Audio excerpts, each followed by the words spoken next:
Thanks for being here this afternoon. My name is Laura Hopkins, and I am the ERAC at the University of Texas at Arlington. And today, the information I'm going to present is how do I respond when people ask me, where does the law say my PowerPoint must be accessible? Before I delve into this, I do have some disclaimers. All right, number one, I am not an attorney, and I am not providing anyone with legal advice. The information contained on these slides is my opinion. Here at UTA, we have what's called principles of community. And so the desire to be accessible is baked into that. I assume at your campuses, you also have that type of a statement. So not only is it the law, but we want to be accessible. And just as a reminder about disabilities, we're trying to change from the medical model to the social model, where when we look at this photograph of the wheelchair at the top of the stairs, we understand that the wheelchair isn't the problem. The stairs are the problem, right? So when we're talking about electronic accessibility, specifically electronic documents, are we putting barriers in people's way to accessing information? Now, when we talk about it's the law, it's lots of laws. And if you have the PowerPoint presentation from the intro file, you've seen this list before. Rest assured, I'm not going to read it to you. But I do want to point out one thing before we delve into the details. When you're reading TACC, it usually refers to Section 508. But there's one rule in TACC that refers only to it as Part 1194. And I just want you to know that that's the same thing. It's just a different way of naming it. So don't let that throw you off.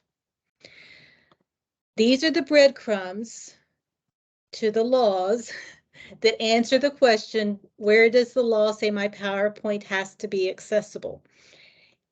And I've got an asterisk beside the word PowerPoint because you could put Word, Excel file, PDF, Visio, whatever your application is, InDesign. If it's an electronic document, it is in scope for this conversation. So we're going to start off with the Texas Administrative Code. So, and Marie, please, if I say something that is not correct, just correct me. The Texas Administrative Code is a collection of rules. These are the rules state agencies have to follow in order to meet the Texas Government Code. The Texas Administrative Code has different titles, and different state agencies are responsible for the rules. So Title I, which is administration, the responsible department is DIR. And under that title is Chapter 213, Electronic and Information Resources. Then there are three subchapters. A, which is your definitions, so that applies to both B and C. Subchapter B is state agencies, subchapter C is higher ed. Now, I can only find two distinctions between the state agency subchapter B and higher ed subchapter C. One is when it talks about the responsibilities of the ERAC. For higher ed, the ERAC is responsible for compliance to the accessibility policy, and the other state agencies, the ERAC is responsible for progress towards the policy. The other difference is when you're talking about higher ed, it will refer to the chancellor or the president of the institution, whereas agency, it will refer to the agency head. Keep in mind, when you are reading the TACC, anytime it says the department, that is referring to DIR. So that is not something that you at your individual campus or agency would be responsible for. If it's a responsibility of the department, that's DIR. When you look at subchapter B versus subchapter C, it looks identical except for the number after the decimal point.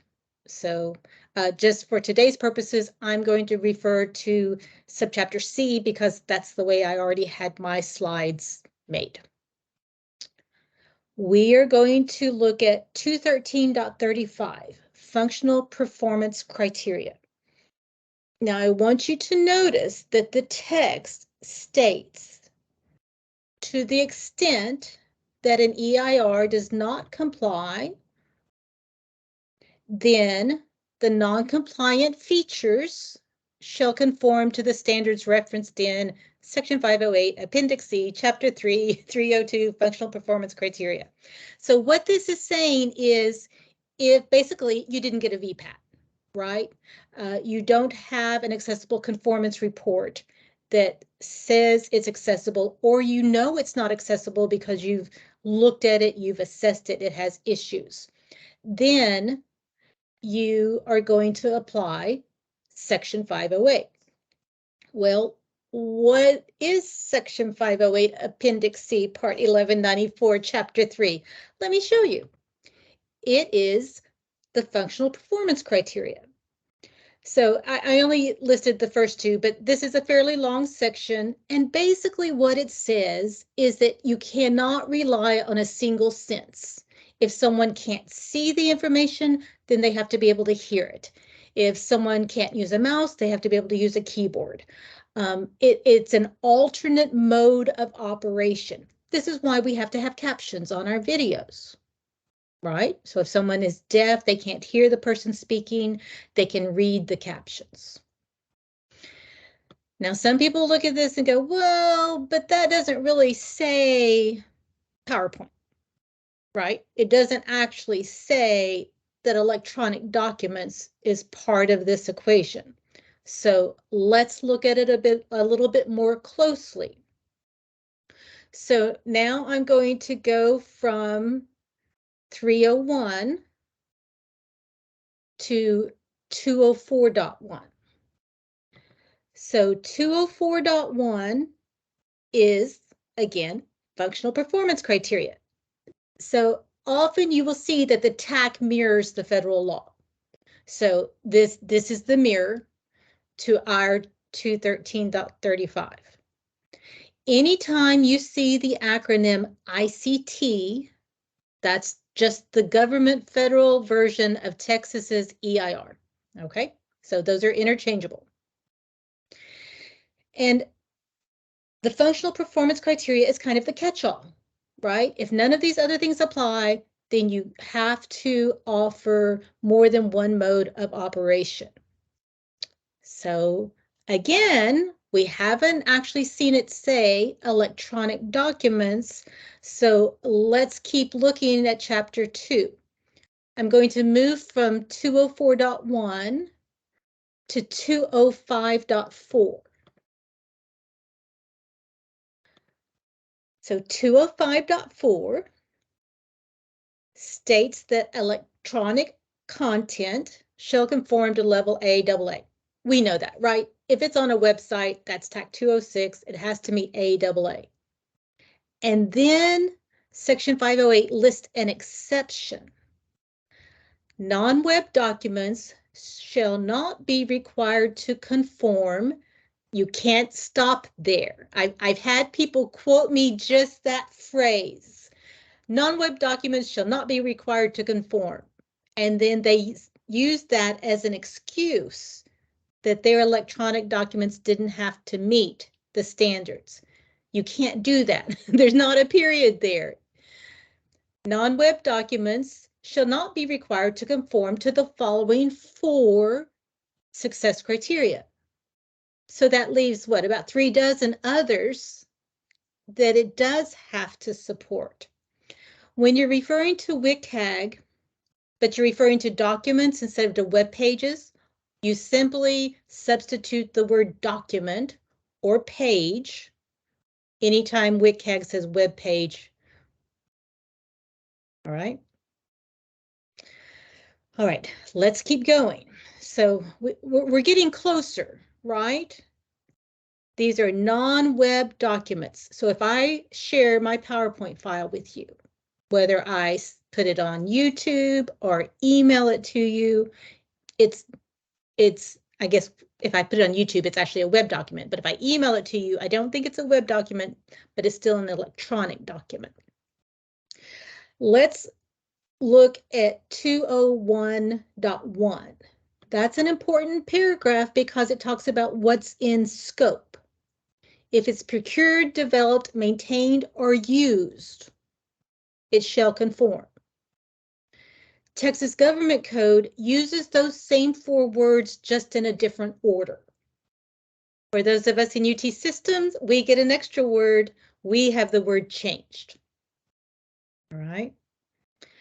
There's one more breadcrumb, and that is in Appendix A to Part 1194, which is the definitions section. When it defines what is ICT, it actually states videos and electronic documents. So this is what makes it crystal clear that everything we've just reviewed requires our electronic documents to meet the WCAG A and AA success criteria, except for the 4 excluded. And it doesn't really matter whether you start with the definition and work your way down, or you start with TAC and work your way up. You get to the same end results. When we want to really understand when do these rules apply, it does matter if you're only presenting with the file versus you're actually sending the file to someone. So I'm using this presentation file. I have not shared it with you. So the things I have to be concerned about are, am I providing you with sufficient color contrast? So if you have color blindness, I'm not causing you any issues. Is my text sufficiently large? So if you have low vision, am I providing valid descriptions of the images on my slides? You don't want to overcrowd your slides, and I have to say I had a problem with that because this is a very text-heavy topic. And then, of course, you don't want any GIFs in your file that flash faster than 3 times a second because you don't want to cause someone to go into a seizure. Once I share the file, before sharing the file, I need to ensure that I meet all of the WCAG A and AA criteria except for the 4 listed on this slide. And this applies to all electronic documents. Doesn't matter if it's a video file, a Visio file, a PDF file. If it's a document, it's in scope. So that's my review. I have my contact information on this slide. I also have my manager's contact information. If you feel more comfortable contacting him, you're welcome to send your comments or your questions. I am going to turn off the recording and open things up for discussion. Bear with me just one moment.